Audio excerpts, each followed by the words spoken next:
Hello folks and welcome back. My name is Kenny.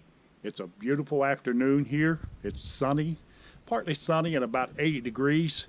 And we are going to show you how to fix your lawnmower or your pressure washer. That's what we are going to work on. We've got an old pressure washer that's about 6 years old and it's suddenly died, and I think it needs a little carburetor adjustment. But we're going to take it apart and see what the problem is. So you hang around and we're going to work on it, okay? Okay, folks, we are going to tear this thing down. I want to show you where we're going to start on it. This thing is an old Troy belt. We've had it about 6 years. It's got a Briggs & Stratton engine on it. And it's just died and it's not working at all. And we've got some spring cleaning to do. We've got to pressure wash the deck with it. But we are going to take it apart. Right here is your opening to your carburetor. As you can see, underneath it, it has got a float bowl that's tied to the carburetor. That's where your fuel source is. And I'm thinking that that is probably either stopped up. I noticed it was leaking some. So that's a good indication that it's stopped up or the float bowl is full. So I'm going to take this carburetor. It's actually a filter. Now folks, I'll be the first to tell you that I am not an expert on pressure washers, lawnmowers, and such as that. But I can see the filter, it's not too bad. I've got it taken off, which of course it does look like it needs to be replaced, and that could be an issue. But it's really simple to take loose. Just a few little screws.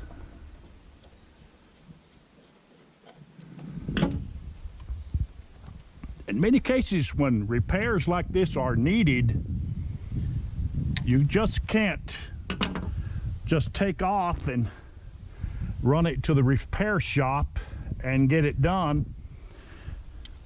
Let me get my tools open here, because sometimes it's a little difficult to get things done and repair shops aren't always available. That looks like a 10 mil. Let me see if I've got a 10 mil here. Okay folks, that's actually an 8 mil. I have dug it out of my toolbox. There's 2 screws here close to the bottom that I'm going to remove.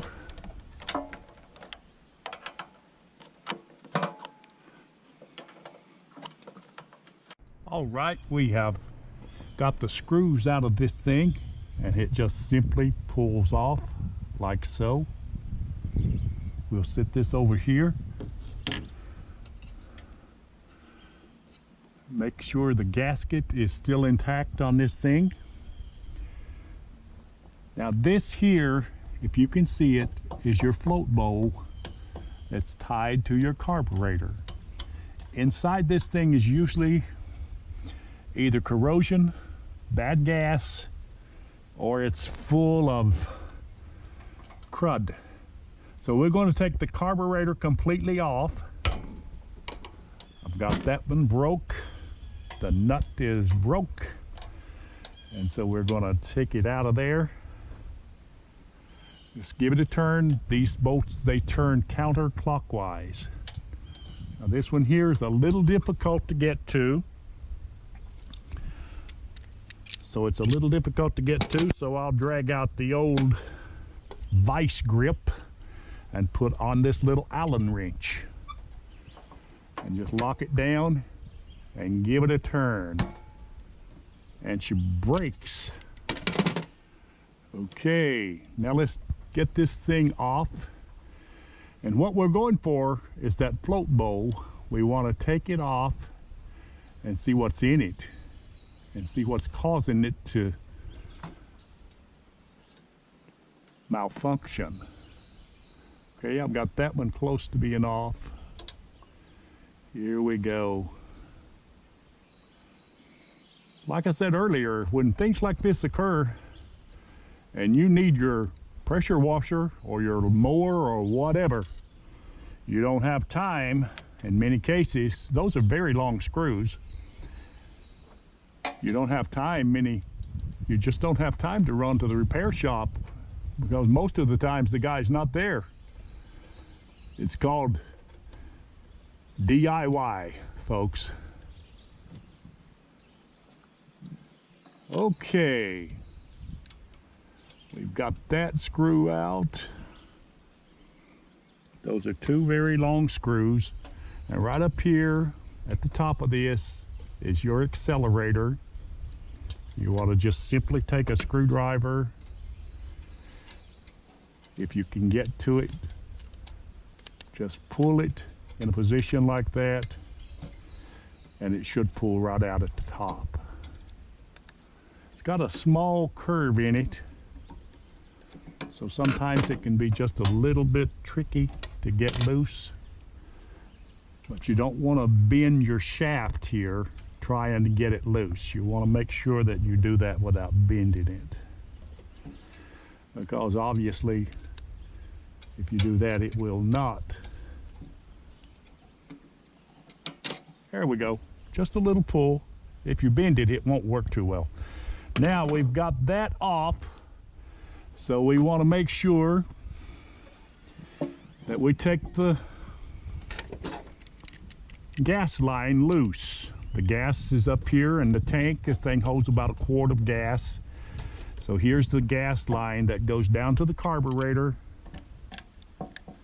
You want to take it like that with your vice grip and just simply pull it off and let that. I should have drained that tank before I done that, so that's okay. I'll hang it up here. Anywhere here that'll keep the gas from running out. It's always a good idea to disconnect that hose before you take off the carburetor. All right, now I'm going to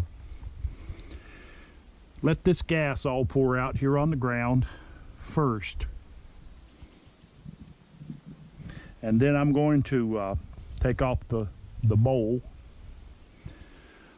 That looks like it's relatively clean. The gasket is intact. Okay, so let me see if I can get this thing off. It's still leaking some gas. Let me get a, that's looked like about a, oh, I want to say a 3/8 socket, perhaps maybe a little bigger. There we go. It is a 1/2 inch. Here we go.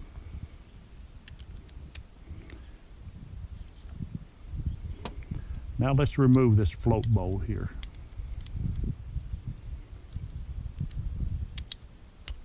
There we go. Just a few small twists, and that will be loose. We want to find out very quickly here what's underneath that thing.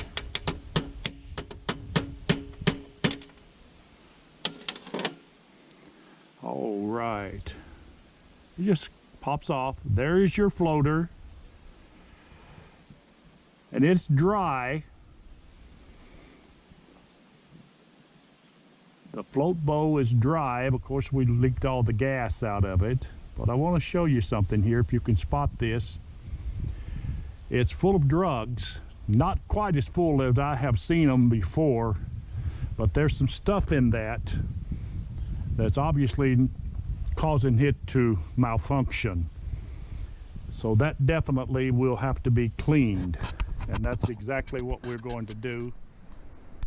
Okay, folks, we are just about to put this thing back together. Let me point to you, and maybe you can see what we have done here. We had to remove this thing, and of course you saw we took it off, and we had to remove the float bowl underneath it. Now we have got it, we're putting it back together here, but the bottom of that float bowl it had a bad gasket on it. The gasket had deteriorated over the years and it was virtually gone.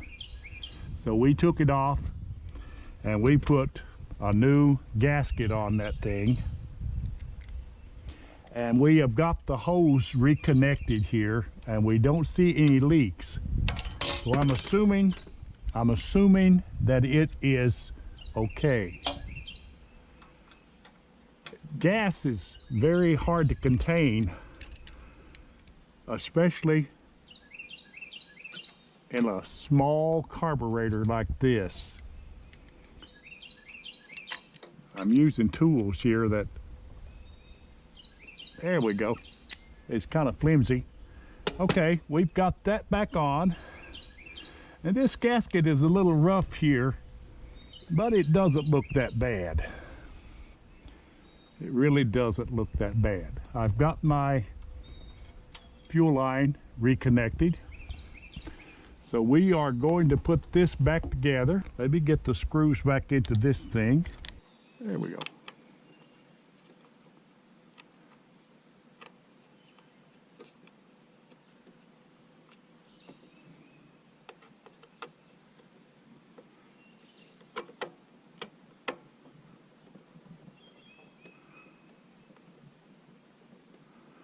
Sometimes just a little simple issue is all it takes for one of these things to malfunction.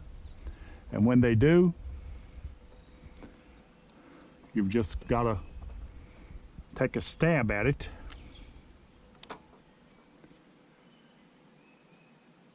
And put it back together, take it apart if you have to.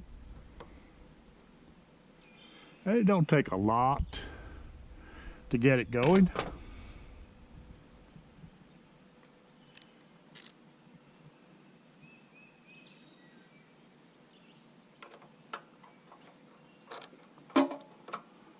My tools are old and rusty. I'm going to have to replace my sockets, or should I say my ratchets. Okay folks, we've got this tightened up. It is tight enough now to, yes, very tight. My accelerator is working. Now all I've got to do here is just put the filter back on this thing, like so.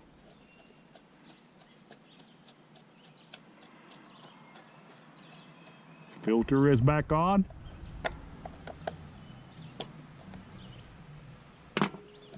Check for leaks. So just a drop on the bottom of that little float bowl, but it don't look half bad.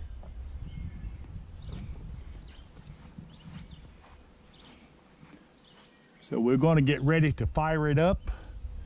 Let me get my water hose on, or turned on rather. Get my water hose turned on and we'll see what happens. Okay folks, I've got my water turned on. I can see I need to tighten that water hose a little, but let's give this thing a shot and see what happens, okay?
There it is, folks. That thing is working great.